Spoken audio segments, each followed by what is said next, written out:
오세요. 우리 엎드려 예배합시다. 무릎 꿇읍시다. 우리를 만드신 여호와 앞에. 여호와는 우리 하나님이시니까요.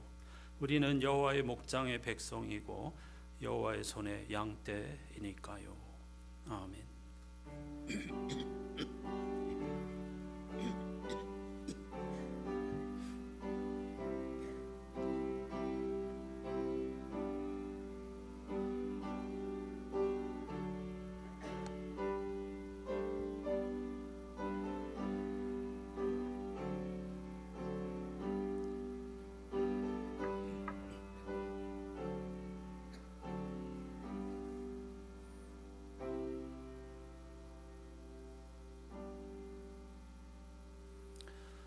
전능하신 하나님, 성탄의 기쁨을 앞두고 해산의 고통 같은 절망을 느껴야 하는, 그리고 그 깊이를 헤아려만 하는 대림절 두 번째 주일을 우리에게 허락하여 주시고, 이 땅의 현실과 어두움과 우리 자신에 관하여 직면하는 동시에 하나님을 희망할 수 있게 해주신 것 감사드립니다. 변함없이 한 주간을 시작하는 첫날 주일을 허락하여 주시고, 예배라고 하는 은총의 사건으로 우리를 초청하여 주신 것 또한 감사드립니다.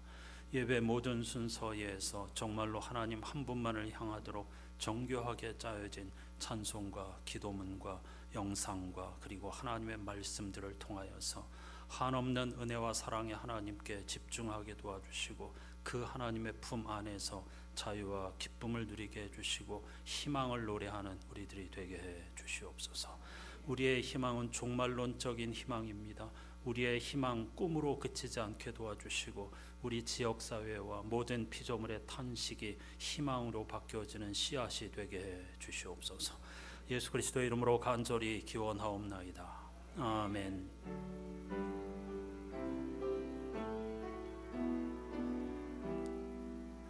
고도소서 임마누엘, 오 구하소서 이스라엘. 그 포로 생활 고달파 메시아 기다립니다. 기뻐하라 이스라엘, 곧 오시리오 임마누엘. 곧 오소서 지혜의 주, 온 만물 질서 주시고, 참 진리의 길 보이사 갈 길을 인도하소서. 기뻐하라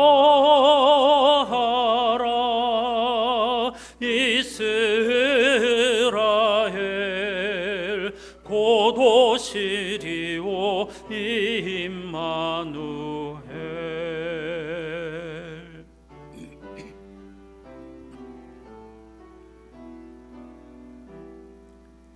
곧 오소서 소망의 주, 만 백성 한맘 이루어 시기와 분쟁 없애고 참 평화 채워 주소서. 기뻐하라 이스라엘, 곧 오시리오 임마누엘. 아멘.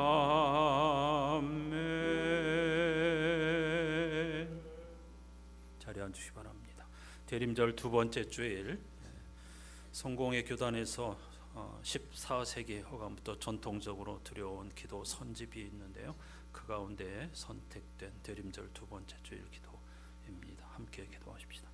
복되신 주님, 당신은 우리의 배움을 위해 모든 성경이 기록되게 하셨습니다. 우리가 그 말씀들을 듣고 읽고 유의하고 배우고 내적으로 소화하도록 해 주소서. 그래서 거룩한 말씀이 주는 위안과 인내를 통해 당신이 구주 예수 그리스도 안에서 주신 영원한 생명에 대한 복된 소망을 끌어안고 끝까지 붙잡게 하여 주소서. 영원히 한 분 하나님으로서 성부와 성령과 함께 사시고 다스리시는 그리스도의 이름으로 기도하나이다. 아멘. 두 번째 기도의 핵심은 하나님의 말씀입니다. 이 기도문은 그냥 작성된 것이 아니고 수천 년 동안 사용해왔던 성서일과표를 토대로 한 것입니다.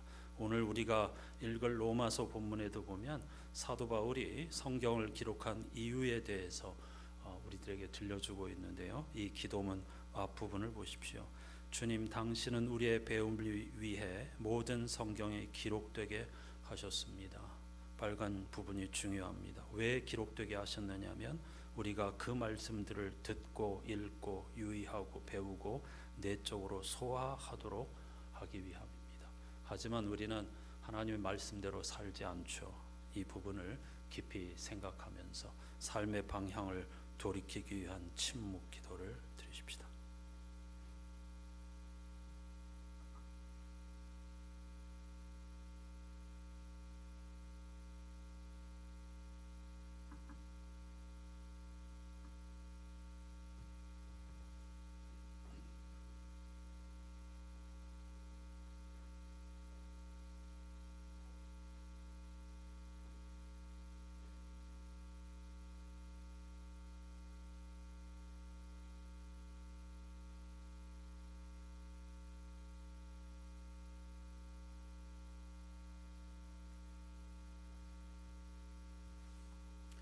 하나님만을 희망하는 이들에게 주시는 약속의 말씀이 여기에 있습니다. 이스라엘아, 여호와를 바랄지어다. 여호와께서는 인자하심과 풍성한 속량이 있음이라. 그가 이스라엘을 그의 모든 죄악에서 속량하시리로다. 아멘.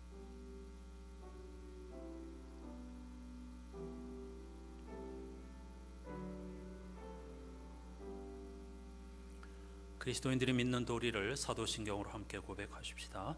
나는 전능하신 아버지 하나님 천지의 창조주를 믿습니다. 나는 그의 유일하신 아들 우리 주 예수 그리스도를 믿습니다. 그는 성령으로 잉태되어 동정녀 마리아에게서 나시고 본디오 빌라도에게 고난을 받아 십자가에 못 박혀 죽으시고 장사된 지 사흘 만에 죽은 자 가운데서 다시 살아나셨으며 하늘에 오르시어 전능하신 아버지 하나님 우편에 앉아 계시다가 거기로부터 살아있는 자와 죽은 자를 심판하러 오십니다. 나는 성령을 믿으며 거룩한 공교회와 성도의 교제와 죄를 용서받는 것과 몸의 부활과 영생을 믿습니다. 아멘. 이번 주 성서 일과표에 포함된 시편 72편 말씀을 교독하지요. 하나님이여, 주의 판단력을 왕에게 주시고 주의 공의를 왕의 아들에게 주소서.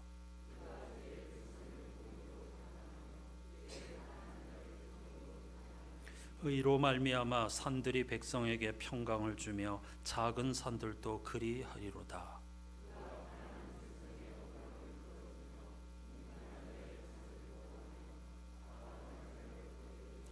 그들이 해가 있을 동안에도 주를 두려워하며 달이 있을 동안에도 대대로 그리하리로다.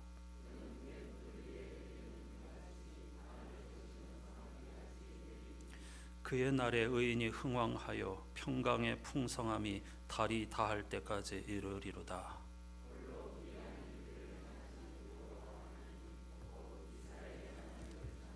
함께합니다. 그 영화로운 이름을 영원히 찬송할지어다. 온 땅에 그의 영광이 충만할지어다. 아멘. 아멘. 대림절부터 출발하는 한 해를 어떻게 살아가야 할지 함께 찬양하십시다.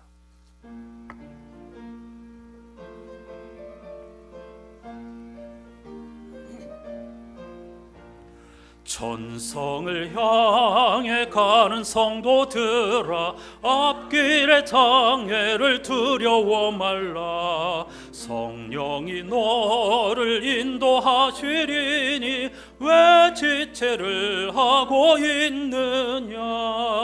앞으로 앞으로 전성을 향해 나가세. 전성문만 바라고 나가세.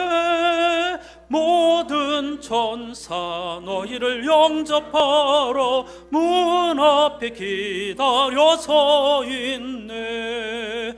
너 가는 길을 누가 비웃거든 확실한 증거를 보여주어라. 성령이 진히 감화하여 주사 그들도 참기를 찾으리.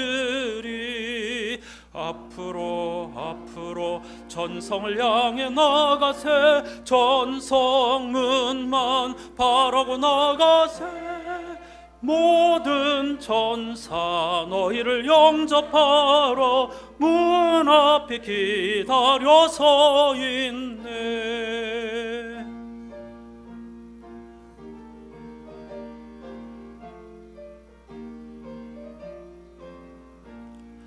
너 가는 길을 모두 가기 전에 내 손에 든 검을 꽂지 말아라.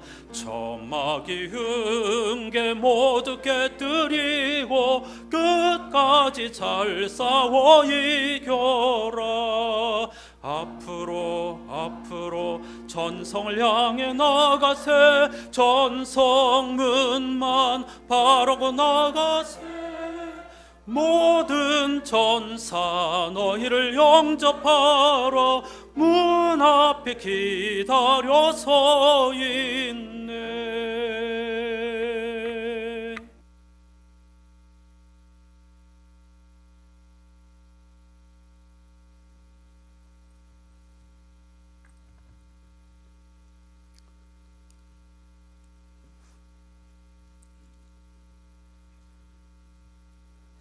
늘 우리에게 새 힘을 허락하시는 주님, 지난 1년간의 날들을 허락하시고 이제 2025년도도 단 3주만을 남겨놓고 있음을 감사를 드립니다. 지난 날들을 돌아보니 오직 감사한 것뿐입니다. 새 봄을 맞아 활짝 핀 들녘의 꽃들을 보고 감사했고, 뜨거운 여름에 주신 많은 은사들로 감사했고, 가을에는 울긋불긋 샛노랗게 익어가는 많은 열매들의 결실들로 감사했고, 이제는 무사히 한 해를 보내게 해주신 것을 진심으로 감사를 드립니다. 이렇게 감사의 조건들이 많은데도 불구하고 저희들은 어찌하여 얼굴에 수심이 가득 차고 이 세상이 두려운지 저희들의 믿음 없음을 탓하지 마시고 이 시간 주님의 사랑으로 우리 모두를 강하고 담대하게 축복으로 함께하여 주시옵소서. 또한 우리의 영혼이 주님의 사랑과 평안으로 가득하기를 간절히 원합니다. 이 땅의 평화의 왕으로 오신 예수님의 나심을 기다리는 달입니다.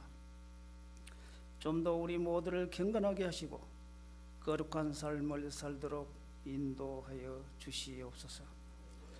또한 예수 그리스도께서 무엇 때문에 우리 가운데 오셨는지 기억해 하시고 늘 감사할 수 있도록 저희들을 인도하여 주시옵소서. 이제 다가오는 겨울을 준비하듯 저희들도 신앙의 시련기를 극복할 수 있는 믿음을 충분히 준비하게 하시고, 그 사람은 후배하나 속 사람은 날로 새로움을 체험하는 우리의 삶이 되게 하여 주시옵소서. 오늘도 은혜 충만히 받게 하시고 성령으로 저희들의 심령에 역사하여 주시옵소서. 죄악으로 인해 영원히 죽을 수밖에 없는 우리를 구하시려 이 땅 가운데 오시고 구세주로서의 삶을 사시며 하늘나라의 복음을 증거하시고 골고다 언덕을 오르사 십자가를 지시고 우리의 죄를 대속하신 주님의 그 귀한 사랑을 다시 한번 진심으로 감사를 드립니다. 그 사랑에 감격하여 이 시간 우리 모두 신령과 진정으로 예배드리게 하여 주시옵소서. 이제 성탄절이 얼마 남지 않았습니다. 우리를 구원하시기 위하여 낡고 흐름한 말구 위에 오신 주님을 늘 가슴에 품고 우리가 저희 이웃을 위하여 진정한 주님의 사랑을 베풀 수 있는 우리 모두가 되게 하여 주시옵소서. 겨울이 되면 더욱 추워하는 사람들이 있습니다. 따뜻한 겨울을 보낼 수 있도록 사랑과 온정의 손길이 넘쳐나게 하여 주시옵소서. 또한 지구촌 이곳저곳에서 많은 홍수와 화재로 인해 많은 인명피해는 물론 하루아침에 가족과 모든 것을 잃고 고통받고 있는 이들이 많이 있습니다. 저들에게 새 힘과 새 능력을 주시고 주님의 따뜻한 사랑과 위로로 함께하여 주시옵소서. 이제 날씨가 점점 더 추워집니다. 연로하신 노부모님들 건강 잃지 않도록 붙들어 주시고 또한 영육간에 연약한 권속들이 있습니다. 이들 또한 주님의 사랑과 위로가 절실히 요구되는 때입니다. 주님의 한량없는 은혜를 베풀어 주시옵소서. 이제 얼마 남지 않은 한 해를 우리 모두 잘 마무리할 수 있도록 축복으로 더하여 주시고 또한 은혜를 사모하는 심령들 위해 은혜의 담비를 부어 주시옵소서. 주님의 날개 아래서 안식을 얻게 하여 주시고 추운 날씨가 우리의 믿음을 얼게 하지 마시고 주님의 사랑으로 녹여 주시옵소서. 또한 이 세상에 따뜻한 온기를 전하는 우리 모두가 되게 하시고 주님의 사랑을 실천하는 우리 모든 성도들이 되도록 축복으로 더하여 주시옵소서. 이제 지난 한 해에 저희들의 삶을 사랑으로 인도해 주신 주님께 다시 한번 깊은 감사를 드리며 오늘 목사님의 귀한 말씀을 통하여 다시 한번 감사하게 하시고 주님을 향한 사랑을 회복하는 기회가 되도록 저희들을 인도하여 주시옵소서. 또한 온 교회가 하나 되어 열심히 주님을 섬길 수 있기를 원합니다. 우리 모두가 하나 되는 은혜를 허락하여 주시옵소서. 또한 바른 교회 되게 하시고 주님의 향기를 바라는 교회가 되도록 저희들을 인도하여 주시옵소서. 이 시간 귀한 목사님의 말씀을 듣고 돌아갈 때에는 우리의 마음이 한결 가벼워져서 기쁨으로 충만하게 하시고 주님께서 친히 이 예배를 주장하여 주시고 돌아가는 우리의 발걸음도 지켜 보호하여 주시옵소서. 거룩하신 예수 그리스도의 이름으로 간절히 기도드리옵나이다. 아멘.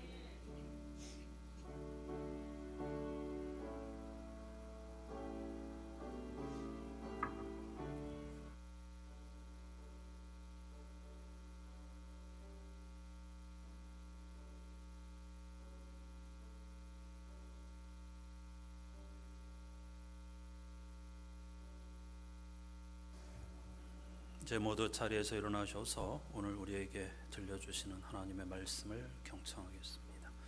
대림절 두 번째 주일에 주시는 하나님의 말씀은 신약성서 로마서 15장 4절로부터 13절까지인데요. 그 중에 일부를 새 한글 성서로 읽겠습니다.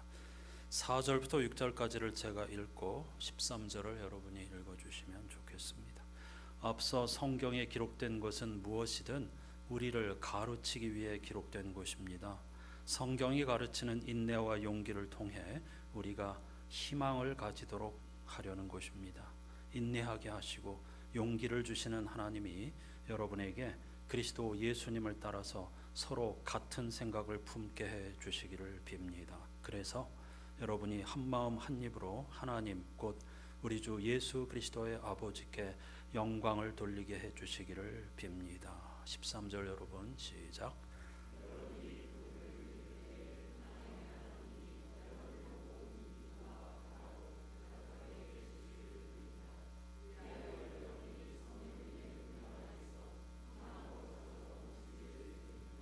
아멘.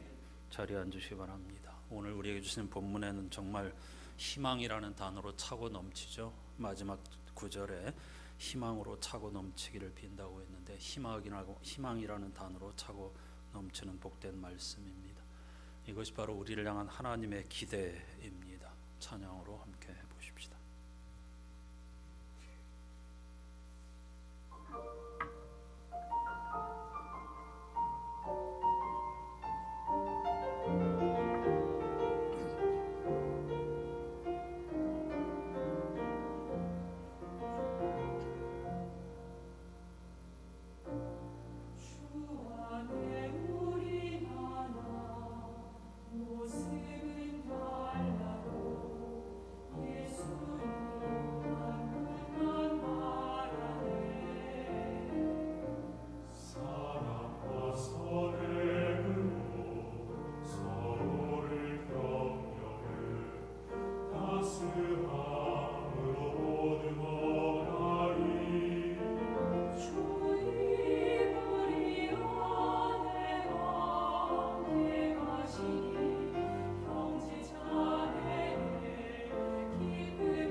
하실 일을 기대하신다. 다른 말로 하면 희망이죠.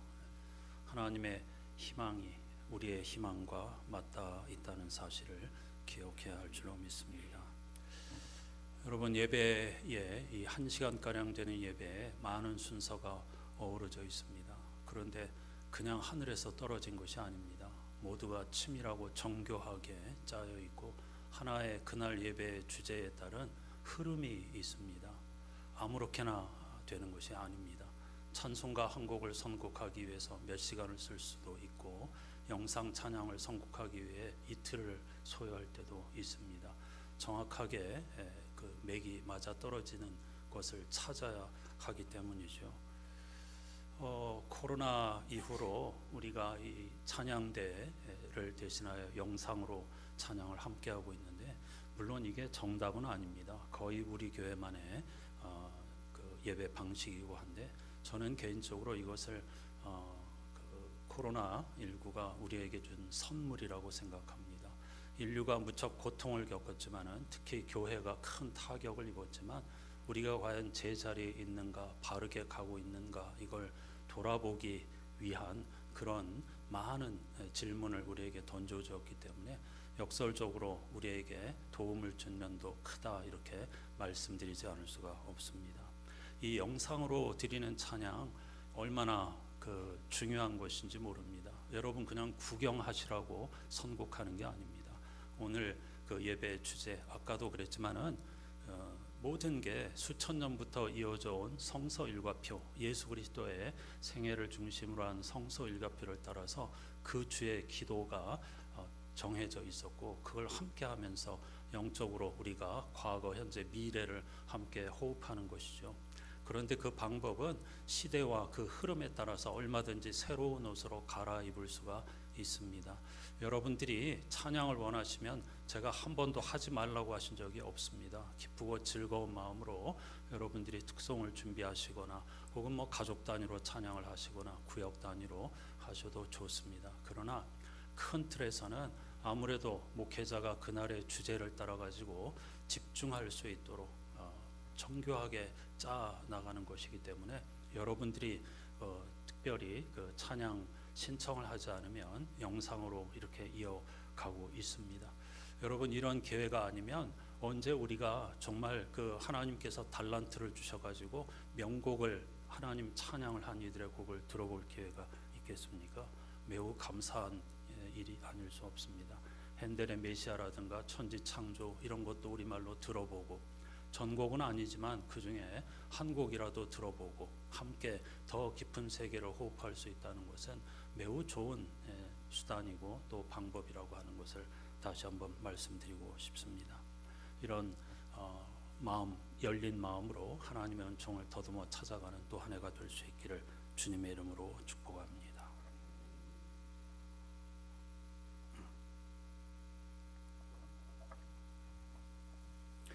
우리는 지난 6월부터 이스라엘의 포로 귀한 공동체를 배경으로 하는 역대기와 에스라 느헤미야서를 매일 성경 본문으로 읽으면서 일상 기도를 이어왔습니다. 무려 반년 동안을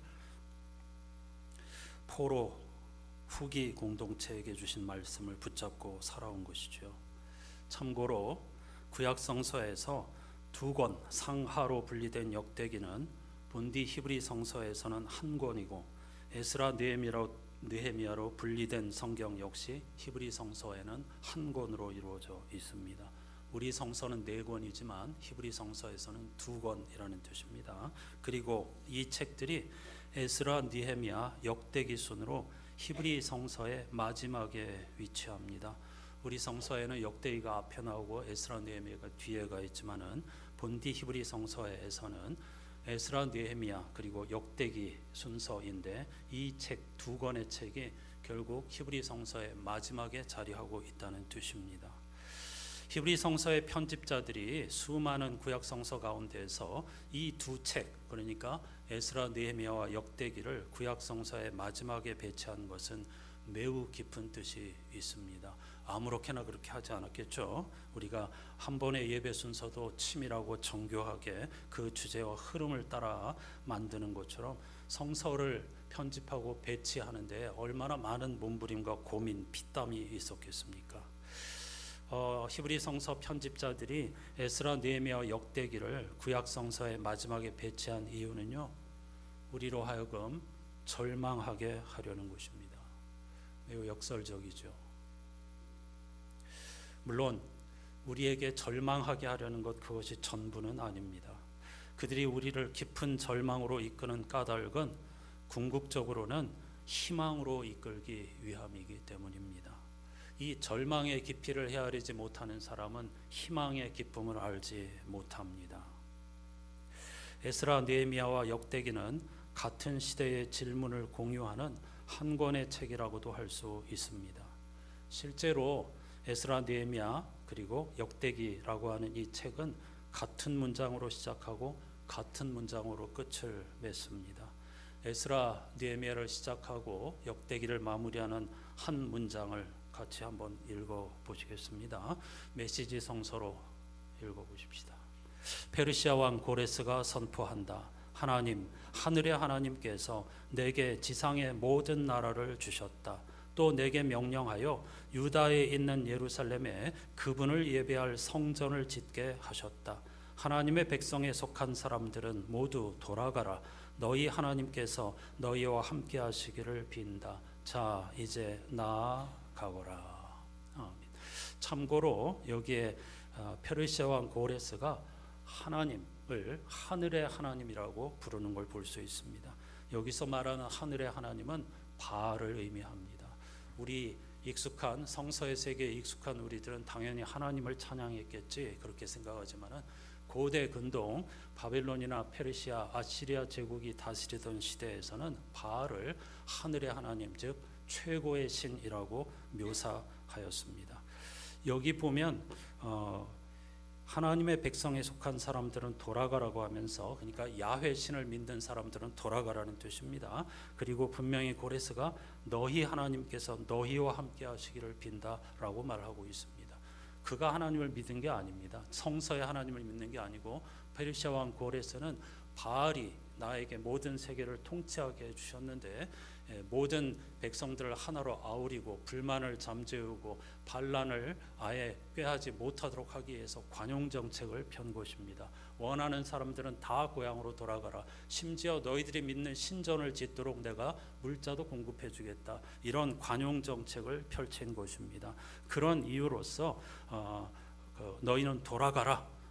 너희가 믿는 야훼가 너희와 함께 하시기를 나는 빈다. 그것은 곧 제국의 평화, 나의 왕권의 평화를 위함이다. 이런 얘기입니다. 그러면서 자 이제 출발해라, 나아가거라 이렇게 이야기하고 있는데 이 문장으로 에스라 느헤미야를 시작하고 역대기를 끝냅니다. 매우 중요한 의미가 있겠죠. 에스라 느헤미야 역대기 전체를 이 하나의 문장이 마치 책의 표지처럼 감싸고 있다는 뜻이죠. 여기서 제가 빨간 색깔로 표시한 자 이제 나아가거라 이 문장은 매우 의미심장합니다. 꿈에 그리던 고향으로 돌아가도 좋다는 페르시아 왕 고레스의 명령은 70년 가까운 포로 생활을 하던 이스라엘 민족에게는 분명 해방과 희망의 선언이었을 것입니다. 하지만 성서 기자들은 돌아가도 좋다는 고레스의 명령을 단순한 귀환이 아니라 단순한 해방이 아니라 하나님 나라를 향해 앞으로 나아가라는 하나님의 명령으로 이해하였습니다.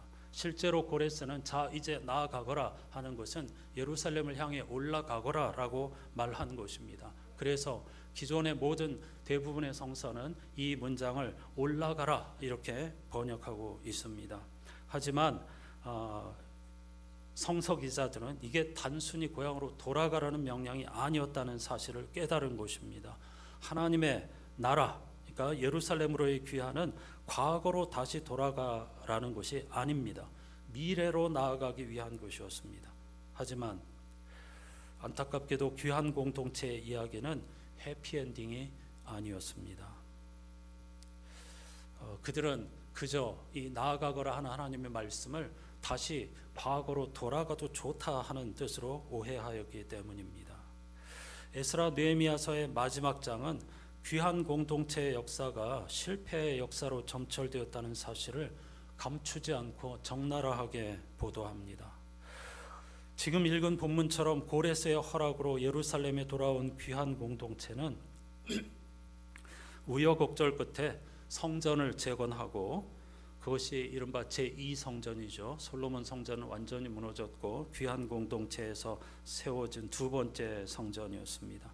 그리고 또 세월이 흘러서 성벽도 재건하였는데 성전을 재건할 때 그리고 성벽을 재건하고 나서 그때마다 지도자들의 지도자들의 인도를 따라서 이스라엘 백성들, 즉 포로 귀환 공동체는 하나님과 조상이 맺었던 언약을 갱신하는 예배를 드렸습니다.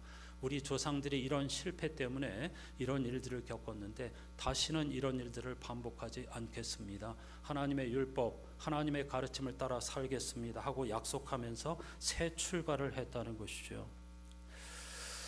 그런데 느헤미야 마지막 장이 들려주는 당시의 현실은, 여기서 말하는 당시 현실이라는 것은 귀환 이후에 세월이 흘러서 성전도 재건하고 또 세월이 흘러서 성벽도 재건하고 그 이후로 또 세월이 흘렀다는 뜻입니다. 그런데 그 당시 시점에서 들려주는 예루살렘의 현실은 거의 난장판입니다. 느헤미야 13장은 이런 비극적인 이야기로 가득합니다. 제사장은 이스라엘 백성들의 삶을 거룩하게 구별된 삶을 살도록 이끌어주는 역할을 해야 하는 사람들이고, 제사장 가운데서도 해마다 한 사람을 선정하여 대제사장으로 임명하였고, 그 대제사장이 거룩의 정점에서 이스라엘 백성들을 이끌었습니다. 그런데 당시의 대제사장이 이방인 권력자들, 말하자면 로마가 임명한 다른 지역의 총독과 결탁하여서 사적인 이익을 취하였다고 보도하고 있습니다.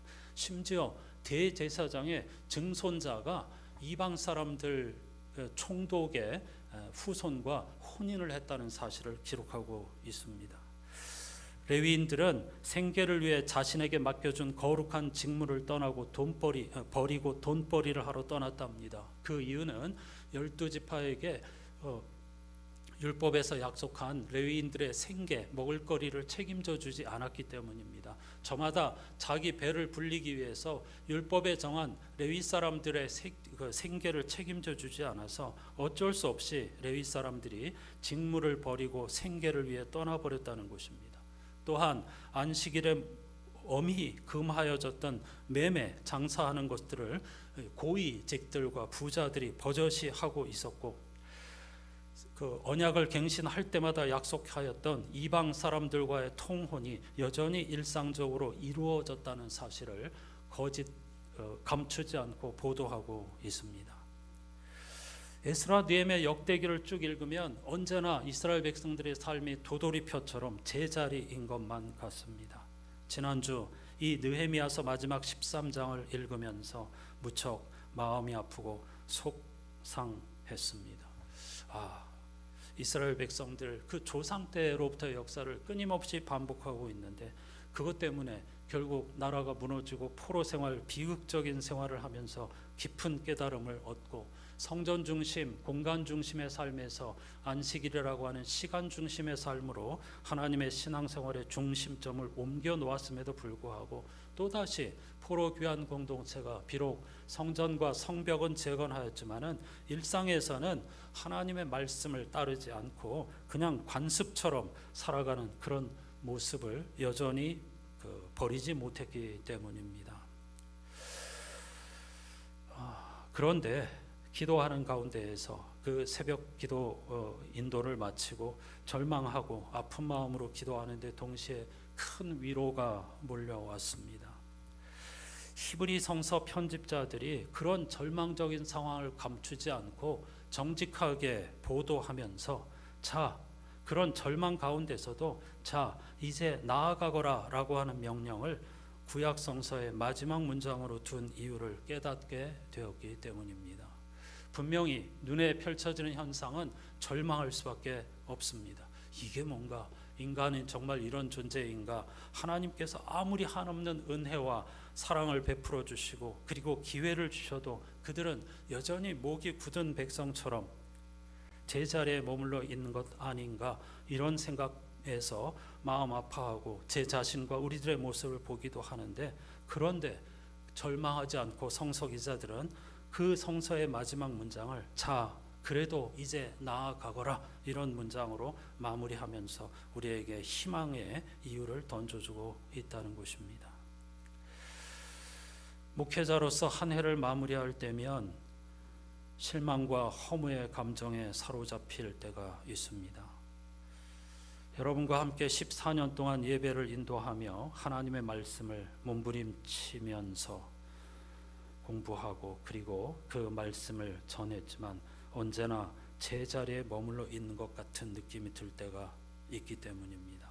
때로는 출애굽한 이스라엘 백성들이 과거 이집트 생활을 추억하며 다시 돌아가자고 떼를 쓰던 모습이 떠오르기도 합니다. 다시 돌아갈 거면 무엇을 위해서 하나님께서 이스라엘 백성들을 이집트로부터 구원해 내셨겠습니까? 미래로 하나님이 원하시는 나라 세상 만들어 가라고. 그런데 우리는 끊임없이 다시 돌아가고 싶다고 이야기합니다. 불가능한 일인데 말이죠. 이스라엘의 거듭된 실패는 우리를 헤아릴 수 없는 하나님의 은혜로 향하게 한다는 것을 깊이 깨닫게 됩니다. 따라서 저의 이런 탄식도 결국은 하나님을 향하게 합니다. 오늘 본문에서 사도 바울은 하나님께로부터 오는 희망을 내다봅니다. 우리가 아이들에게 너 미래의 희망이 뭐니라고 묻는 그런 차원의 희망이 아닙니다.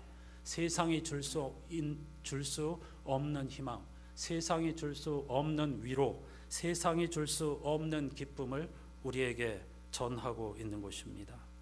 로마서는 16장까지 있지만은 마지막 16장은 인사이기 때문에 로마서 내용으로 보면 마지막 장에 해당하고 이번 주 성서 일과표에 포함된 문장이 로마서의 결론에 해당합니다.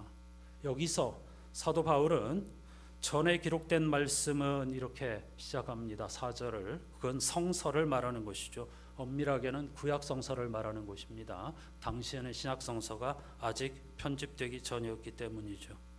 사도 바울은 구약 성서가 기록된 이유를 한마디로 우리에게 희망을 주기 위해서라고 말합니다.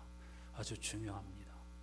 성서가 기록된 이유는 하나님께서 우리에게 희망을 주시기 위함입니다.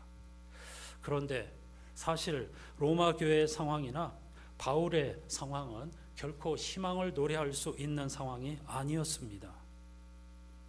제가 해마다 연말에 겪는 그런 마음, 혹은 이스라엘 백성들이 반복적으로 보여줬던 그런 허망함, 그런 상황과 똑같았습니다. 그런데 바울은 그런 좋지 못한 상황과 허무 가운데에서도 맨날 제자리에 있는 것 같은 초기 교회 성도들의 상황을 보면서도 희망을 노래하고 있습니다. 그 당시의 상황을 조금 아는 것이 중요합니다. 기원 후 49년에 로마 황제 글라우디우스라고 하는 사람이 유대인 추방령을 내렸습니다. 당시 로마의 인구는 100만 명가량이었는데 유대인들이 5% 정도 있었다고 합니다. 당연히 회당도 곳곳에 있었죠. 이 글라우디우스 황제의 추방령 때문에 로마를 떠나 여러 곳으로 뿔뿔이 흩어졌던 유대인들이 54년 네로 황제가 즉위하면서 다시 로마로 돌아올 수 있었습니다. 우리는 네로 황제를 가장 로마 역사 가운데서 악한 황제로 흔히 알고 있지만 사실은 글라우디우스 황제가 더 악한 일을 하였습니다. 그런데 이렇게 유대인들이 로마에서 추방되어 있는 사이에 로마 교회는 이방인 그리스도인들이 주축이 되었습니다. 자연스러운 일이죠. 유대인 그리스도인들이 다 추방되었으니까 이방인으로서 그리스도인이었던 사람들이 교회의 주축이 되었다는 뜻입니다. 처음 로마에 복음을 전했던 유대 그리스도인들이 돌아와 보니까 자기들이 소수파가 되어버린 것입니다.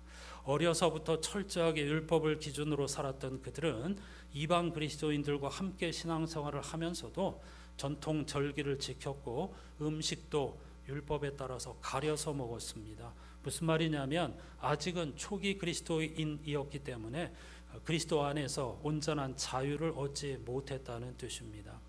따라서 사도 바울은 그들, 즉 유대인으로서 그리스도인이 되어서 아직도 유대 율법을 따라 동시에 복음과 율법을 따라 사는 이들을 가리켜서 믿음이 연약한 자들이라고 불렀습니다. 반면 절기와 음식으로부터 자유로운 이방 그리스도인들은 믿음이 강한 자들이라고 불렀는데 이 두 종류의 교인들 사이에 갈등이 생겼던 것입니다. 오늘날 우리 모든 교회의 모습과도 비슷하죠. 바울은 그런데 이 4절에서 인내와 위로를 언급합니다. 서로 생각이 달라서 불편해진 관계를 인내할 줄 알아야만 서로를 향한 비난을 멈출 수 있다는 뜻입니다.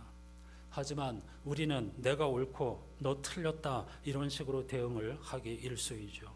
서로를 존중하고 그리고 인내할 때에 하나님 나라의 놀라운 은총을 맛보게 되는 것입니다. 그래서 서로 받으라 이렇게 바울이 권면하고 있는 것입니다. 생각이 다른 교우들끼리 서로 인정하고 서로 받아주고 서로 품어주라고 이야기하는 것입니다. 그래서 바울은 그냥 인내하는 것이 아니라 성경 하나님의 말씀으로 인내하며 하나님의 말씀으로 서로 위로받을 수 있다고 권고하고 있는 것입니다. 그 이유는 하나님께로부터 위로를 받으면 우리의 내면이 풍요로워지기 때문입니다. 여러분, 내면이 풍요로워진다는 것은 쉽게 말하면 어른이 된다는 뜻입니다. 우리가 70세, 80세 이렇게 나이 들어서도 실제로 어른이 된다고 하는 것은 결코 쉬운 일이 아니라는 사실을 우리 자신의 경험으로 잘 알고 있습니다. 자칫하면 나이 들어서 어른이 되기보다는 점점 더 어린 아이와 같은 모습으로 나이 들어가는 사람들도 있기 때문이죠. 바울은 하나님의 인내와 위로를 통해서 우리의 내면이 희망으로 가득해진다고 보았습니다. 희망의 영으로 충만해지는 것이 교회 안이나 교회 밖에서 서로 생각이 다른 사람들과 함께 어울려 살아가야 할 그리스도인들에게 가장 중요한 영적 경험이라는 것이죠. 우리 믿는 사람들뿐만 아니라 믿지 않는 사람 혹은 다른 사람을 어떻게 이해하고 받아들일 수 있는가 하는 것조차도 하나님께서 주시는 희망의 영으로 충만할 때에 그런 문제들을 대립이나 전쟁으로 없애버려야 할 사람으로 생각하지 않고 모두 품어안고 하나님의 구원 완성을 향하여서 함께 걸어가게 된다는 것입니다. 바울이 말하는 희망이 무엇일까요? 우리 기독교에서 말하는 희망은 믿음의 다른 말이라고 할 수 있습니다. 유명한 믿음장으로 알려진 히브리서 11장은 이렇게 시작합니다. 믿음은 바라는 것들의 실상이라고 말이죠. 여기서 바라는 것들은 희망하는 것들이라는 뜻입니다. 믿음이 희망의 실체라는 말은 곧 희망 없이 믿음이 있을 수 없고 믿음이 없이 희망이 있을 수 없다는 뜻입니다. 그런데 가만히 생각해 보면 믿음은 있는데 희망은 없는 성도들이 많은 것 같습니다. 이거 아주 중요한 문제입니다. 히브리서 기자는 믿음과 희망은 같은 거라고 이야기합니다. 여러분, 우리가 믿음이 있으니까 지금 여기서 예배드리잖아요. 이 어려운 세월 속에서도 한 해 내내 52주 예배 중심의 삶을 살아가잖아요. 그런데 과연 우리에게 어떤 희망이 있는가를 물어보면 세상 사람들의 가치관과 별로 차이가 없지 않습니까? 여러분 자신에게 정직하게 질문해 보십시오. 믿음은 있는데 희망이 없어요. 이 세상 사람들처럼 부자 되는 희망이 아닙니다. 종말론적인 희망을 말하는 것입니다. 하나님의 창조 완성에 대한 그런 희망을 말하는 것입니다. 성서가 말하는 믿음은 바로 그런 것입니다. 믿음이 희망이고 희망이 곧 믿음입니다. 믿음이 있는 사람은 희망의 사람이 되고 희망의 사람은 곧 믿음의 사람이 되는 겁니다. 그래서 바울은 그것을 13절에서 희망의 하나님, 우리에게 희망을 주시는 하나님이라고 표현하고 있습니다. 이 13절이 말하고자 하는 핵심은 이런 희망이 하나님께로부터 주어진다는 사실입니다. 하나님은 궁극적인 미래이시고 하나님의 통치는 종말론적, 즉 완성, 창조 완성을 향하고 있는 것이기 때문에 하나님으로부터 주어지는 희망은 근본적으로 종말론적인 희망을 의미하는 것입니다. 여러분에게 이 희망이 있느냐고 묻고 있는 것입니다. 부자 되고 싶은 희망, 장수하고 싶은 희망, 내가 인정받고 싶은 희망, 그런 것이 아닙니다. 희망의 신학자로 유명한 몰트만이라고 하는 사람은 종교가 있는 곳에 희망이 있다고 말하면서 믿음은 이미 얻은 희망 가운데에서 십자가에 달린 자의 부활로 말미암아 십자가로 무너진 그 한계 상황을 넘어가는 것이라고 정의하였습니다. 어렵죠. 믿음이란 이미 얻은 희망 가운데에서 십자가에 달린 자의 부활로 말미암아 십자가로 무너진 그 한계 상황을 넘어가는 것. 십자가와 부활의 예수 그리스도를 통한 종말론적 희망이야말로 기독교 신앙의 중심이라는 뜻입니다. 이 중심을 놓지 않는 한 이렇게 해도 좋고 저렇게 해도 좋은 것입니다. 어떤 게 정답이 있는 것이 아닙니다. 그리스도인은 개인으로서의 인생만이 아니라 세상의 궁극적인 미래인 종말을 영혼의 중심에 두고 사는 사람들입니다. 여러분은 그런 사람들이신지요? 그 미래가 내일일지 10년 후일지 1억 년 후일지는 아무도 모릅니다. 그것은 성서의 가르침대로 하나님만 아시는 하나님의 시간 속에 속해 있습니다. 물론 이 세상과 우주가 무한히 이어지고 순환한다고 생각하는 사람들도 있지만 우리 그리스도인들은 세상을 창조한 하나님께서 그 마지막에 반드시 그 창조의 목적대로 완성하신다는 성서의 가르침을 믿는 사람들입니다. 이게 바로 우리의 종말론적인 희망이고 오늘 본문에서 바울이 말하는 희망입니다. 다시 말씀드립니다. 하나님께서 창조하신 이 세상을 하나님께서 완성하실 때가 오고 있다. 아주 가까이 다가오고 있다. 부정하는 사람에게는 심판이지만 그 날을 갈망하고 기대하는 사람에게는 구원입니다. 바울은 하나님께서 바로 이런 희망을 우리 그리스도인들에게 충만히 채워주시기를 바란다고 호소하고 있는 것입니다. 바울이 가리키는 이 종말론적인 희망을 먼 미래에 일어날 일에 대한 막연한 기다림으로 이해하시면 안 됩니다. 그 희망은 오늘 우리의 삶을 근본에서부터 변혁하고 이끌어가는 거룩한 힘입니다. 이런 희망의 끌림을 받는 사람의 일상은 궁극적인 희망으로 충만해질 수밖에 없겠죠. 오늘 본문이 말하는 희망의 실체는요, 영생을 그 내용으로 합니다. 오해하지 마십시오. 영생은 영원히 이어지는 생명이라는 뜻이 아니라 영원한 하나님의 생명 안으로 받아들여진다는 뜻입니다. 그런 믿음의 사람은 죽는 순간, 죽음이 찾아왔을 때에 하나님 안에서 영생, 진정한 생명을 누린다는 희망으로 충만해집니다. 이런 죽음을 소망하고 준비하는 저와 여러분이 될 수 있기를 정말로 축복합니다. 지난주 대림절 시작하면서 말씀드렸습니다. T.C. 해리슨 워런이 우리는 그리스도의 탄생을 축하하기 전에 해산의 고통을 기억한다. 우리는 새벽을 축하하기 전에 어두움을 마주한다. 대림절 4주 기간은 해산의 고통을 온몸으로 느끼는 기간이어야 합니다. 어두움을 직면하는 시간이어야 합니다. 우리 자신의 한계, 이스라엘 백성들이 보여줬던 것처럼 끝없이 다시 과거의 삶으로 돌아가고 싶어하는 우리 자신들, 그리고 하나님의 나라의 가르침보다는 내 자신의 욕망과 욕구를 따라 살기 원하는 우리들, 이 어두움을 깊이 직면할 때 우리는 하나님께서 친히 사람이 되셨다고 하는 성탄의 소식이 얼마나 거룩하고 놀랍고 기쁘고 신비로운 소식인지를 깨닫게 될 줄로 믿습니다. 예루살렘으로 여행하시는 예수님께 바리새파 사람들이 와서 헤롯이 당신을 죽이려고 하니 여기를 떠나라고 충고하였습니다. 바리새파 사람들 가운데서도 깨어있는 사람들이 있었기 때문이죠. 그러자 예수께서는 이렇게 말씀하셨습니다.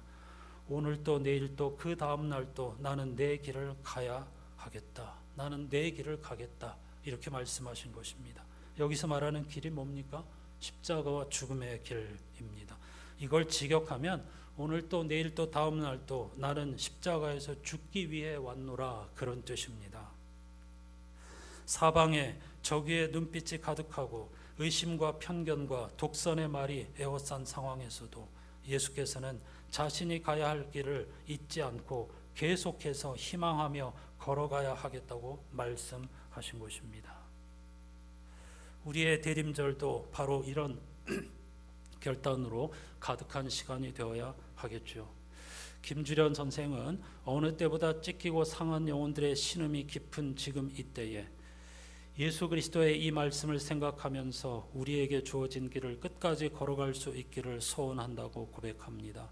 이 걸음의 끝이 즉 구원 완성을 향하고 있음을 믿기에 가끔은 허청걸음으로 휘청일 때도 있지만 같이 걸어주시는 넉넉한 분의 발걸음을 따라 한 번에 한 걸음씩만 걸어야 하겠다고 다짐합니다.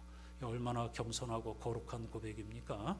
두려움 가운데서 새로운 믿음의 여정을 출발하지만 하나님이 우리와 함께 하시기에 때로는 휘청거리며 길을 잃어버릴 때도 있지만 그분을 의지하면서 한 번에 한 걸음씩만 걸어가겠다고 말이지요.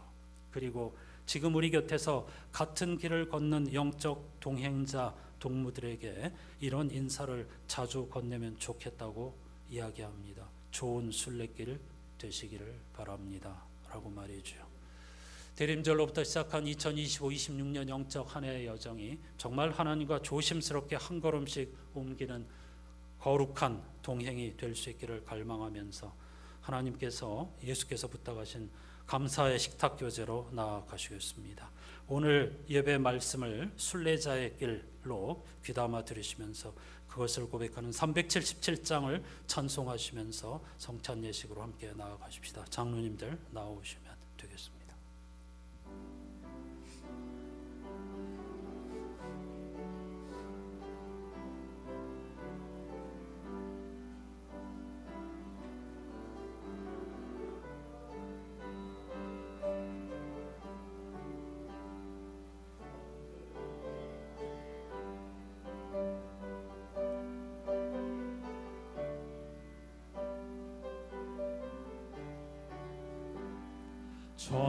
전능하신 주 하나님, 나는 순례자이니 나는 심히 연약해도 주는 강하옵니다. 하늘 양식 먹여주시옵소서, 먹여주시옵소서. 수정 같은 생명수를 마시도록 하시며 불과 구름 기둥으로 나를 인도하소서.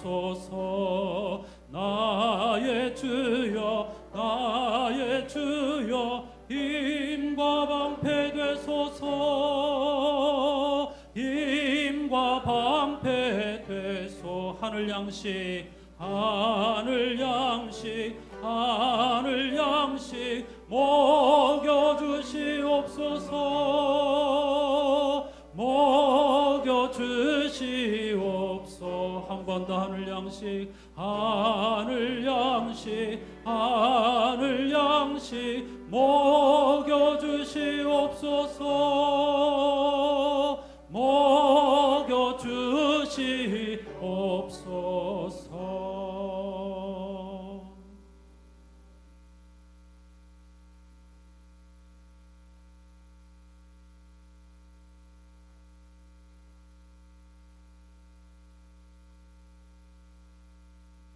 오늘 말씀을 생각하시면서 같이 고백하시겠습니다. 이 빵은 생명을 상징합니다. 생명의 양식이 주님께서 우리에게 말씀하십니다. 생명의 하나님께서 믿음 가운데서 모든 기쁨과 평화를 여러분에게 채워주시기를 바랍니다. 다 같이 아멘. 새해에는 성령의 능력으로 믿음의 기쁨을 넘치게 해주시기를 기도합니다. 종말론적인 희망 생각하면서 함께 나누십시다.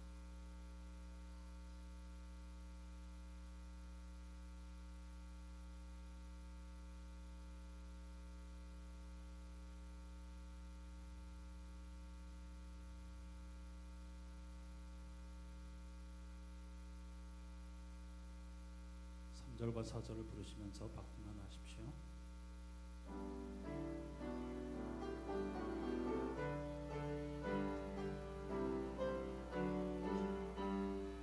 요단 강을 건널 때에 겁이 없게 하시고 저기 배는 가나안 땅 편히 닿게 하소서. 영원토록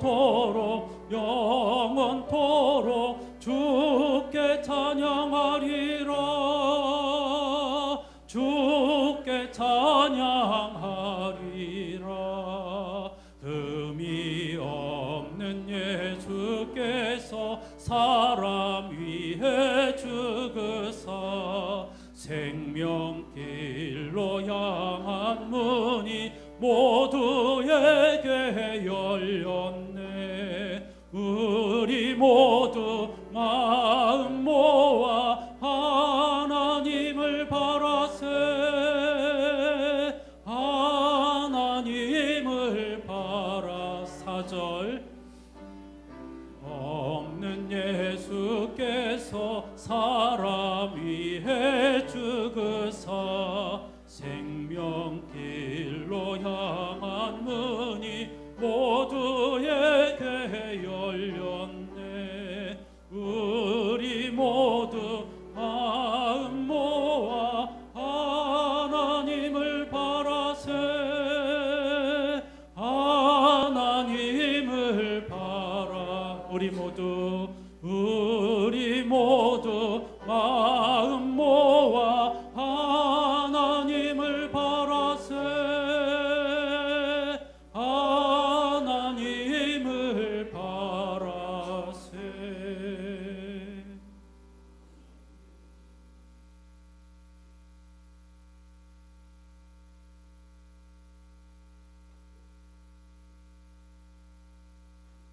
이 잔은 기쁨을 상징합니다. 기쁨의 근원이신 주님께서 우리에게 말씀하십니다. 희망의 하나님께서 믿음 가운데서 모든 기쁨과 평화를 여러분에게 채워주시기를 바랍니다. 함께 아멘. 새해에는 성령의 능력으로 희망의 기쁨을 넘치게 해주시기를 기도합니다. 아멘.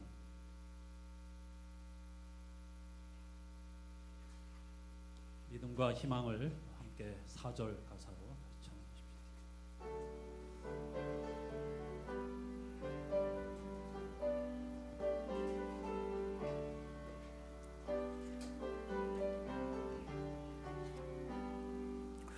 흠이 없는 예수께서 사람 위해 죽으사 생명길로 향한 문이 모두에게 열렸네. 우리 모두 마음 모아 하나님을 바라세. 하나님을 바라세. 아멘.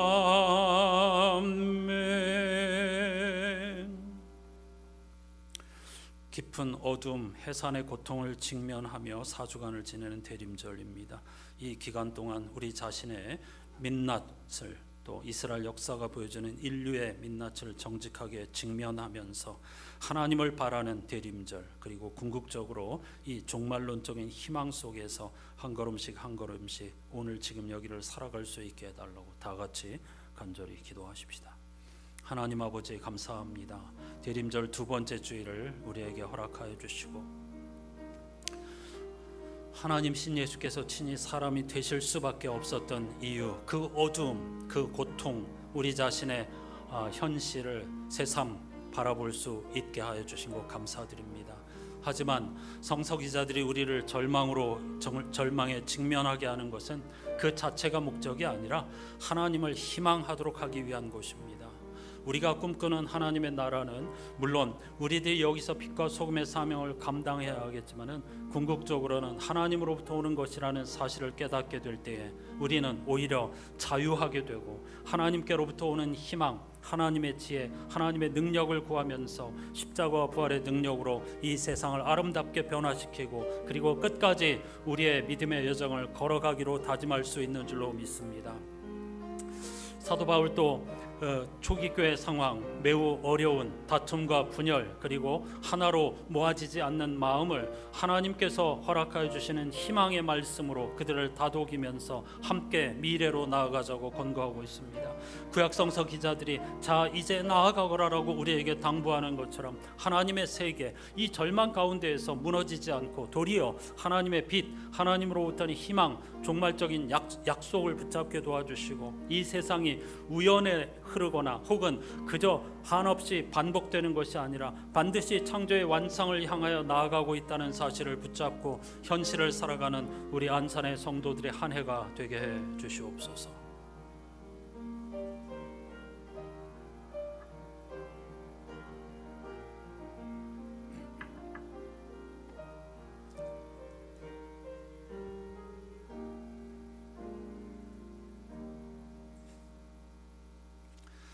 하나님 고맙습니다. 또 한 번의 영적 여정을 출발하게 해주시고 대림절 4주 동안에 이스라엘 백성들의 역사, 그 절망 가운데에서 내다본 희망을 함께 호흡하게 해주시고 초기 교회 상황에서 그들이 궁극적으로 내다보고 바라본 희망은 사람에 의해서 오는 것, 어떤 정치적인 세력에 의해서 혹은 물질과 인간의 지혜로부터 오는 것이 아니라 예수 그리스도와 하나님께로부터 오는 것이라는 사실을 다시 한번 깨닫게 됩니다.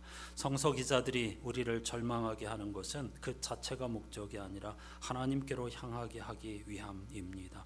흠이 없으신 예수께서 인류와 모든 피조물을 향해 죽으셔서 유대인들뿐만 아니라 이방인들에게도 생명길로 향한 문이 열렸다고 합니다. 그것은 믿는 이들에게뿐만 아니라 믿지 않는 이들에게도 생명길로 향한 문이 열려 있다는 사실입니다. 부디 우리가 하나님의 넓은 마음을 품고 이해하고 깨닫게 도와주시고 이 하나님의 궁극적인 희망으로 이 세상을 바라보며 환한 웃음과 희망을 세상에게 흘러넘치게 하는 우리 안산교회 교우들 되게 해 주시옵소서. 또 한 번의 순례자의 여정을 떠나는 우리들이 서로 격려하고 마음 모아서 이 시대의 흐름을 읽어가면서 예수 그리스도의 복음, 아름답고 향기로운 복음을 우리 이웃들에게 끝까지 전하면서 조심스럽게 한 걸음 한 걸음 하나님과 동행하는 축복의 해, 희망과 믿음과 기쁨이 춤추는 해가 되게 해 주시옵소서. 주님의 은혜를 감사하며 드린 귀한 예물을 받아주시고 여기에는 우리의 삶이 담겨 있으니 한 해 동안에 한 주 동안과 1년 내내 하나님 앞에 예물을 드리는 심정으로 주어진 일상을 복되게 살아가게 해 주시옵소서. 예수 그리스도의 이름으로 간절히 기도하옵나이다. 아멘.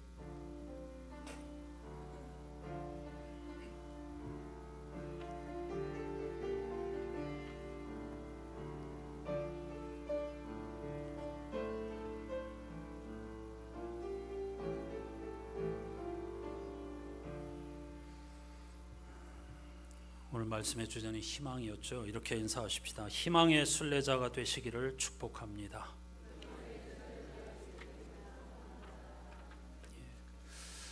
우리 교회가 한국 교회가 처한 상황이라든가 우리의 일상을 생각하면 인상이 찌푸려지고 어두워질 수밖에 없지만 궁극적인 희망을 품고 살아가는 우리들은 언제나 환한 미소로 세상을 맞이하고 새날을 맞이하고 서로를 대해야 할 줄로 믿습니다.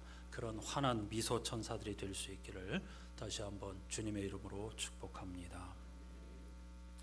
에스라 느헤미야 읽기 끝났고 잠시 시편을 읽어갑니다. 이번 주에 시편 후반부에 있는 생명의 말씀들을 읽으면서 다시 한번 하나님의 희망을 맛볼 수 있는 시간 되시기를 바라고요. 성서 일과표가 우리에게 들려주는 희망, 그리고 매일 성경 본문들을 읽으면서 한 주간을 복되게 깨어있는 삶을 사시기를 바랍니다. 다음 주일 예배 후 오후 1시에 내년도 예산 결산안을 세우기 위한 모임이 있습니다. 해당되시는 분들 반드시 참여해 주셔서 1년 예산 짜는 일이 얼마나 중요한지 모릅니다. 결국 이 예산에 따라서 살림을 살게 될 것이니까 소명감을 가지고 해당되는 모든 분들은 참여하셔서 지혜를 모아주시기를 바랍니다. 따라서 이 오후 활동에 변동이 있습니다. 오늘은 첫 주일 기쁨 주일로서 식탁 교제 후에 찬양 예배를 드립니다. 대림과 성탄 찬양 중심으로 온 세계 사람들이 어떤 대림절 찬송을 불렀는지 한번 확인해 보면서 같이 이 주님의 오심을 대망하는 축복의 시간을 가지려고 합니다. 많이 함께 해 주시기를 바랍니다. 둘째 주일이 배움 주일인데 예결산위원회가 있기 때문에 이번 달 배움질은 셋째 주일로 옮겨서 성탄 카드 만들기를 해보겠습니다. 어린 아이와 같은 그런 동심의 세계로 돌아가서 한번 색칠도 해보고 카드를 꾸미기도 하려고 하는데 나중에 이것을 여기 지금 성탄 트리가 매주 조금씩 채워질 거거든요. 25일 성탄 감사 예배 때 여러분들이 직접 만든 카드를 트리에 마지막으로 매다는 그런 순서를 하려고 준비하는 것입니다. 그러니까 동방 박사들이 예수 그리스도께 예물을 드렸듯이 작은 카드에 주님의 오심 그리고 우리에게 베풀어 주신 은혜를 감사하는 한 문장 정도 적고 그리고 예쁘게 꾸미는 거 도와드릴 것이니까 그림 못 그리는 분들도 아무 상관없습니다. 여러 사람들이 도와드릴 것이고 준비물도 다 재료비도 받지 않고 준비해 드릴 것이니까 꼭 참여해 주시기를 바랍니다. 동시에 25일 성탄 감사 예배 축하 예물로서 가족별로 또 교회 학교 또 남녀 선교회별로 하나님께 찬양과 감사 율동 등 이런 예물들을 더불어 준비해 주시기를 부탁드립니다. 새해 달력이 나왔습니다. 가정별로 한 부씩 받아가시기를 바랍니다. 오늘 이삭주기 헌금 주일입니다. 한 달 동안에 지금 여기 동전 묵직한데요. 열심히 기쁜 마음으로 모아주시고요. 오늘 김정업 집사님 우리 손양선 권사님의 어머니이시죠. 김정업 집사님이 8순을 맞아서 하나님의 은혜 감사하면서 떡과 과일을 제공해 주신다고 합니다. 식사와 더불어서 축하해 주시고 많이 교제해 주시기를 바랍니다. 금년도 교회 김장 12일, 13일 이틀에 걸쳐서 주말입니다. 이틀에 걸쳐서 김장을 담근다고 합니다. 많이 참여해 주시고 또 힘을 보태 주시기를 부탁드립니다. 다 같이 자리에서 일어나셔서 찬양하십시다.